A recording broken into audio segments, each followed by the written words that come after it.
Well, the second half is upon us, and the Yankees are facing an uphill battle as they enter the second half, 2 games back in the American League East. Their shortstop, Anthony Volpe, has struggled this year, and for the last month he has been particularly bad. We'll talk about that. Also, we have the trade deadline coming up, and we'll try and figure out which Yankees are playing their final games in pinstripes, either over the next couple of weeks or over the next few months. This is Pinstripe Territory. Just wanted to talk, that's all. How's it going, everybody? Welcome back. Welcome back. You might notice over my right shoulder we have eclipsed 70,000 subscribers, so thank you very much for that. Reminder to like and subscribe. And if you are wondering why I am wearing a hoodie in the middle of July 17th, when we're recording this, it is because I'm right under the air conditioning vent. And right now, much like Anthony Volpe's bat, I am quite cold. Quite cold. Hey, real quick before we get to Volpe, I just wanted to remind you guys that you can still get in on the baseball trivia contest over at foulterritory.chat. You have until July 20th to enter. So winner will get 2 official jerseys, $400 value. So, maybe get yourself an Aaron Judge jersey. Maybe get me a Jason Dominguez jersey for recommending you. But check it out, foulterritory.chat. Maybe hold off on getting a number 11 jersey for the moment. We have got a real issue on our hands, and we have got to talk about Anthony Volpe, whose struggles continue. Over his last 30 games, batting .140 with 2 home runs, just 9 runs scored. Over his last 50 games, hitting .194 with 4 home runs. Over his last 75 games, hitting just .219 and hitting just .215 on the season. He's been atrocious. You look at the percentile rankings, he is now below average in fielding run value. He's barely above average in base running value. His batting run value has fallen below the bottom 5th of the league. Pretty much the only 2 things that he's above average in, well, there's 3. There's the barrel percentage, but he's got slightly better than average bat speed. Chase percentage is pretty good, 84th percentile, and he walks a little bit more than most guys. And he's got great speed, but he doesn't get to use it because he just doesn't get on base often enough. Now, if you've been following this channel for a while, you know that I've been preaching patience with Anthony Volpe, and I always preach patience. Well, not always, but usually I preach patience with young players. Sometimes somebody comes up and you can tell right away that they stink. But, Volpe won a Gold Glove as a rookie. He showed us some promise early on. Now I know that Gold Glove is a little bit tainted somewhat. Wander Franco probably should have won it that year, but he was in jail, so he didn't win. But either way, he was really, really good on defense his first year. I thought much better than advertised. Last year, we saw the offense tick back up for a couple of months to begin the season. Look at his numbers in April and May. He was getting on base a ton. He had a 34-game on-base streak. He wasn't hitting as many home runs, but we were all okay with that. We were in love with the player he had become because he was a spark plug. He was at the top of the order, and he was doing a great job. Now, this year, the Yankees haven't even flirted with putting him at the top of the order. They are convinced that he can drive in runs, and he has driven in some runs. But considering the number of men he's left on base, I don't think it's appropriate to call his season successful at this point. Around last June, things began to fall apart. Then again, he was pretty good in the postseason, and he's tried to emulate that approach this year, swinging harder. And he got off to a hot start with a torpedo bat, but over his last 30 games, like I said, hitting just .140. And that simply cannot continue. Not with the defense struggling the way it is. Not with the problems throwing to first base. This is a guy who has constantly tinkered with his swing and his approach since he came up. And I've been advocating lately that he gets back to the guy that he was at the beginning of last season, which means not swinging as hard, swinging more for contact, putting the ball in play. Right now, it feels like he tried to download like some kind of a software update, right? He wanted to be Volpe 2.0, power hitter. But it's a buggy download, and he's become pop-up man. Like he doesn't square the ball up enough. He doesn't hit enough line drives. He'll hit these really high fly balls that die in medium right center or he'll hit choppers to third base because he's trying to pull outside pitches. When Volpe was at his best, he was driving the ball to right field. Now, we've been very patient as Yankees fans. A lot of you have been very patient. A lot of you have not been patient. I've been trying to be patient. But we are now in year 3, and we're halfway through year 3. More than halfway. And at some point, patience becomes more like wasting your time. You can only keep saying he's still young for so long. Eventually, this guy's going to have 2 kids and gray hair. And you'll still be saying, oh, he's young. You can plant a rock and be really patient. But if you're hoping it's going to grow into a tree, that patience will not be rewarded. And ultimately, it'll be a waste of time. At some point, waiting for Volpe to figure out who he's going to be ceases to be an exercise in patience and becomes an obvious exercise in futility. Now, one thing the Yankees could do, they could let him play out the year. They could sign Bo Bichette for shortstop. They could block George Lombard. They could call Lombard up early and rush him, but then you're facing the same situation that you got with Volpe, where somebody is playing in the major leagues ahead of where they should have been because we didn't get a shortstop at the right time. Volpe should have been trained to be a second baseman from the get-go, and he should be arriving in the major leagues right about now, or maybe mid-year last year, because he didn't play enough in the minors. I like the kid. But as Joel Sherman said on his podcast, we've seen the Yankees do this before. They swore up and down that Gary Sanchez was a World Series caliber catcher, and we knew he wasn't. They swore up and down that Josh Donaldson and Aaron Hicks could still hit, and we both knew that they couldn't. And now, they're swearing that Volpe is an elite defense. Oh, we got our metrics. We got our metrics, our proprietary metrics. Oh, and baby, he's going to hit one day too. Oh, he's going to hit so much. You won't believe how much he's going to hit. But you know what? He's not hitting. And now the defense has gotten to the point where it's obvious visually and it's repetitive that he is under par. So at some point, the Yankees are going to be faced with a decision on Volpe. And he might need an enormous second half in order to remain the Yankees' shortstop next year. I'm talking he'd have to hit .430 in the second half with about 7-8 bombs and play outstanding defense just to have a shot. If he plays bad like this, the Yankees are in a really bad position because they're going to face, if they stick with him, they're going to face these questions headed into spring training next year. And there's going to be way more pressure. Lombard's not going to be ready. Lombard's struggling in Double-A. And if you sign a shortstop, it's either going to be a stopgap guy to give you time for Lombard, and then you wonder where you put Volpe. Does he even go to second? Do you still have Jazz? Maybe Volpe goes to the minor leagues. Do you trade Volpe? We'll talk more about trades in a minute. The Yankees are in between a rock and a hard place. You don't want to rush Lombard. Volpe is a great example of what happens when you rush a prospect. You don't want to repeat the same mistake. And if you get Bichette, you block Lombard. And if you go with Lombard, it might be too fast and you might be repeating the same mistake. Yankees have a major problem at shortstop that they need to figure out.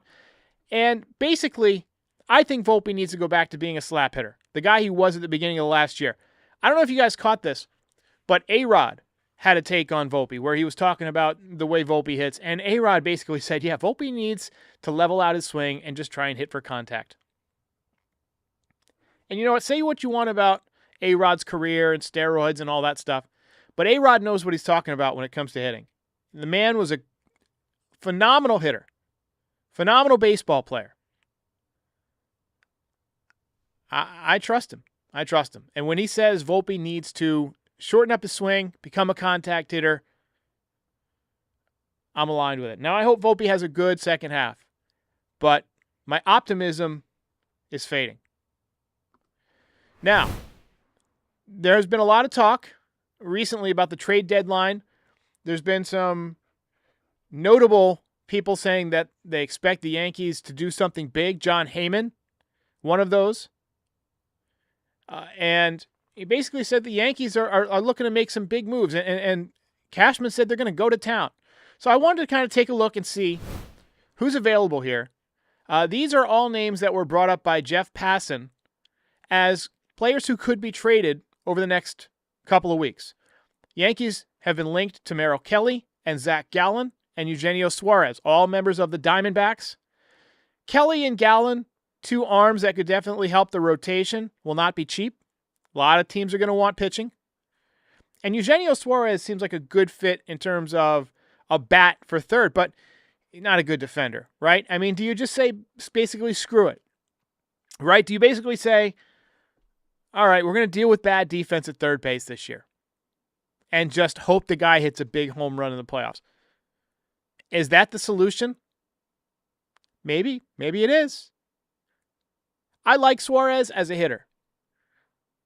I think his offense probably outweighs his defensive problems because you do have guys you can go to defensively if you have a lead. You can go to Peraza at third base late in the game. Right? I mean, there's things you can do. You know, if you get to the ninth inning, you got a 2-run lead. Suarez has had his last at bat. He's not due up in the ninth or whatever. You go to Peraza to play and play third base. And you say, be on your game, buddy. Seth Lugo is somebody that we've seen. Obviously, ton of pitches, very crafty, can shut down anybody on his best nights. Nolan Arenado, a guy who has not had an amazing year, but better than last year. Let me just pull up his stats. Right, he's only hitting .246. He got 10 home runs. Still, the whiff percentage, the strikeout percentage is down. Offensively, he's not the player that he was, but he's better than what they're getting out of there now. And a lot of money left on that contract. You'd have to get St. Louis to eat most of that contract.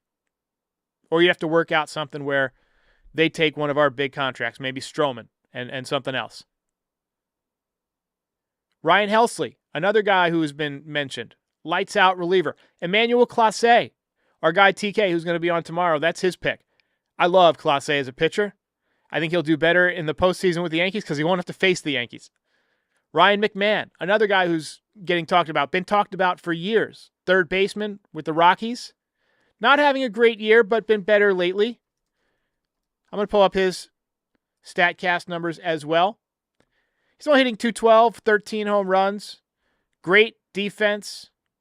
I would prefer him to K. Brian Hayes, which is somebody that we've also seen.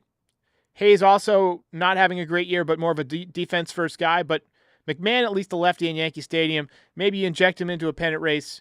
He adds a little bit more power. K. Brian Hayes, I just don't get that excited about him.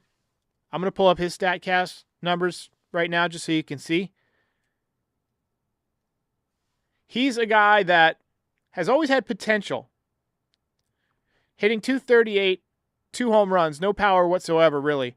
But the defense is phenomenal. 96th percentile in fielding run value. And he does square up the ball, so maybe the Yankees can figure something out with the launch angle. His launch angle sweet spot is in the 8th percentile. You fix that, maybe you create some more extra base hits. Maybe you turn him around. But that's not always the easiest thing to do. Taj Bradley of the Rays, somebody that's been mentioned. And Isaiah Kiner-Falefa, also somebody who's been mentioned. So, trade deadline coming up here in just a couple of weeks, and the Yankees are going to be busy. All right, so every year around this time, we talk about some guys who could be playing their last games as a Yankee, whether it's leading up to the trade deadline or whether it's, somebody who's going to leave as a free agent in a couple of months. I mean, we're getting to the point where we're almost to 100 games. So we're looking at guys who are going to be playing less than a half a season with the Yankees now in their career. So I wanted to kind of take a look. There's not as many this year. But there's also some young guys on here. Oswald Peraza. He's a guy who could be traded, could be DFA'd, depending on what the Yankees do at the deadline. Spencer Jones, top prospect for a couple of years, really turned it on in AA and AAA over the last several weeks. could be a major trade chip. In fact, I would expect him to get dealt. Trent Grisham could be somebody the Yankees decide to sell high in a trade if they decide that Spencer Jones is for real. If they say, you know what? Spencer Jones, the adjustments he's made, he really is the left-handed Judge. Well, then maybe you deal Grisham. You get Spencer Jones up. Paul Goldschmidt, free agent after the season. I would expect him to sign elsewhere and for Ben Rice to be the Yankees' new first baseman next year. Devin Williams, free agent after the season. I doubt the Yankees are going to re-sign him. And then Cody Bellinger, having a really good year, OPS over 800, does have an opt-out after the season. And you know that if he plays well, his agent is going to be urging him to use that opt-out. All right, we got some comments here. Lori C says, dump Peraza. He's a dud. Andy Wirt thinks Belly stays. Dom D wants Jones, Rice, Hess for Ramirez, and Clase. I would make that deal. But I don't think that the Guardians would. I don't think they're going to trade Ramirez under any circumstances. Ramirez is one of those guys who's kind of like, he's kind of like their Aaron Judge. He's their franchise player. So I wouldn't expect that to happen. THG says Tucker must be a Yankee. Word Lifer thinks that Luke Weaver could be gone. I think Yankees are going to bring Luke Weaver back. Yeah, I didn't include him. I think he's coming back. 100%. All right, so let's get to the weekend picks. It's all right there in front of us. The weekend is right there in front of us. And we got DraftKings sponsoring the Nostra Derek picks for the weekend. So I'm going with home runs this week.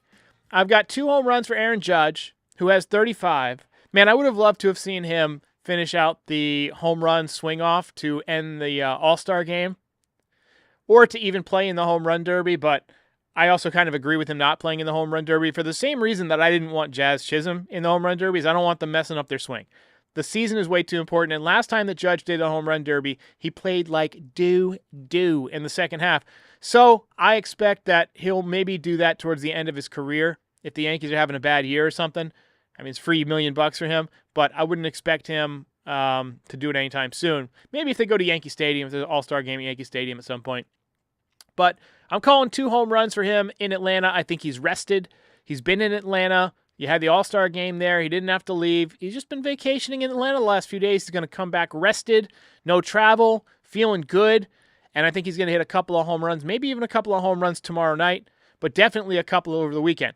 I think Jason Dominguez is going deep. I like the way left field plays at Atlanta for him. I think he can drive the ball the other way as a lefty and reach the seats in Atlanta. So I'm projecting Jason Dominguez is going to go deep. And he hasn't hit a lot of home runs, but I think he's going to open up the second half with a bang. He's my pick either tomorrow or Saturday. I feel like he's also going to be feeling good after a pretty good first half, pretty successful first half of his rookie year in the major leagues. Austin Wells, he was heating up with the power right there towards the end of the first half. I think he's been a little bit tired. He had the hand injury. You remember after he had the days off resting his hand, he came back and he swung the bat well. Might not be the first game because sometimes it takes him a couple of days to get back into the rhythm. But I think he's going deep this weekend, either Saturday or Sunday. He's going deep. Austin Wells is a pick. And Giancarlo Stanton, I mean, he was just starting to heat up too. You can tell when he's driving the ball better to right field. That's when you know that he is swinging the bat really, really well, and he is waiting to explode. I think he's going deep this weekend. And I think the Yankees are going to win 2 out of 3 from the Braves. Will not be easy. The Braves, I know they're not having a great season, but they are a really good team. Acuna scares the hell out of me. But they are a solid team, but I feel like the Yankees are going to come out swinging. So if you want to make bets on these guys, feel free. They don't always hit, but usually 1 or 2 of my picks hit, at least. So pick the one that resonates most with you. Download the DraftKings Sportsbook app and use the code FOUL. That's code FOUL for new customers. And get $150 in bonus bets instantly when you bet just $5. Only on DraftKings. The crown is yours. We got to play the boilerplate, and I'll be back with some final comments from the audience. Gambling problem? Call 1-800-GAMBLER. In New York, call 877-8-HOPE-NY or text HOPE-NY at 467-369. In Connecticut, help is available for problem gambling. Call 888-789-7777 or visit ccpg.org. Please play responsibly on behalf of Boot Hill Casino and Resort in Kansas. 21 and over. Age and eligibility varies by jurisdiction. Void in Ontario. Bonus bets expire 7 days after issuance. For additional terms and responsible gaming resources, see dkng.co/audio. MP says, Judge, Dominguez, and Wells on their fantasy team. Good weekend for you, if Nostra Derek is correct. Let's hope they are. By the way, call in 718-899-1068. We're going to do a pregame show tomorrow. And then, of course, we'll do the postgame show. We're going to have Terrence Kem on the show tomorrow night. Pamela wants Johan Duran. I mean, he's an outfielder, right? He's a left fielder. Where are you going to play him? We have a left fielder. We've got a stacked outfield. I don't think we need him. Ryan Nodal says, have you looked into the Yankees' new draft picks and undrafted guys? Briefly, I looked at their number 1 pick. I like everything that I've read about him. Again, interesting that they take a shortstop. They've done that a lot in recent years. But I usually take more of a look at these guys as they begin to make their major league debut, and you see who does well, who doesn't. You start to see those prospect rankings come out. In the draft, there's so many weird things. There's lottery ticket type of picks that, so you might draft somebody on tools who, doesn't have great stats, or you might draft somebody on great stats and then it doesn't really translate to professional baseball. So I'm always kind of skeptical until somebody actually performs, at least in the minor leagues, a little bit. But, Johan Duran. I'm thinking of Jarren Duran. Johan Duran is the pitcher for the Twins. You're absolutely right. Jared Duran is the guy from the Red Sox. But anyway, THG says, any new rumors about Robertson outside of him throwing some new teams? I have heard the Yankees are interested. I have heard that they are very much considering him. Now, there was kind of a weird falling out between him and Cashman the last time he left. So that's something to keep an eye on. But, I thought he looked good last time I saw him pitch last year. So if he's healthy, half a year, spend every last little bit of baseball that he's got left in that arm, and hopefully he helps you out. But it'd be nice to see him finish his career with the Yankees. Ladies and gentlemen, thank you for watching. Obviously, we'll be back tomorrow with a couple of shows, the pregame and the postgame. Call in, check out NYYDesigns.shop, and I'll see you next time. If you made it this far, do us a favor, hit the like button, hit the subscribe button, and join our community. You can also be a part of the show by calling in at 718-899-1068. Also, part of the way that we maintain and fund all of this is through NYYDesigns.shop. Check it out now. Get all sorts of fun Yankees merch, hats, hoodies, zip-ups, beanies, mugs, you name it. We've got it. Check it out, NYYDesigns.shop. And check out Pinstripe Territory on all your favorite podcast platforms. We are the official Yankees podcast of the Foul Territory Network. We're here for post-game shows after every single game, and we're here before a lot of games to talk about the game, preview the lineup, the pitching matchups, and things like that. And we're here all off-season to talk about the latest in Yankees rumors, news, etc. Join our community. We'll see you next time.